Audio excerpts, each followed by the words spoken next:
Le monde perd la raison, on joue avec le feu. On déplaçait les frontières comme un jeu dangereux. L'Ukraine voulait l'Europe malgré les avertissements.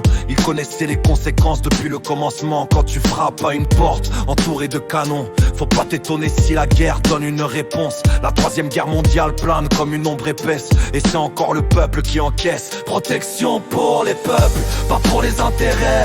On envoie des vies mourir pendant que les chefs promettent. Protection pour les mères, pour les enfants sous les bombes. Les discours sont propres mais la terre est rouge sombre. La France devrait d'abord réparer sa maison. Des familles en galère, des quartiers sans horizon. On parle d'aider le monde, de morale et de droit, mais chez nous aussi la souffrance crie à voix basse. L'Ukraine savait le prix, personne n'était innocent. Se rapprocher de l'OTAN c'était défier les géants. Aujourd'hui les villes tombent, les cercueils s'alignent. Et ceux qui décident ne signent jamais leur fin.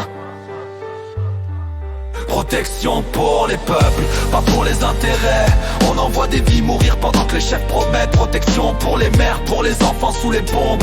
Les discours sont propres mais la terre est rouge sombre. Peut-être qu'avec la Russie il y aurait moins de morts, moins de larmes au matin, moins de prénoms gravés dehors. Mieux vaut vivre sous une ombre que mourir pour l'orgueil. Quand la fierté des puissants devient un cercueil. Le président parle fort mais dort en sécurité, pendant que les jeunes tombent sans jamais décider. La vérité dérange, personne ne veut la voir. Dans cette guerre politique, le peuple paye le soir. Les guerres sont écrites par ceux qui ne tombent pas.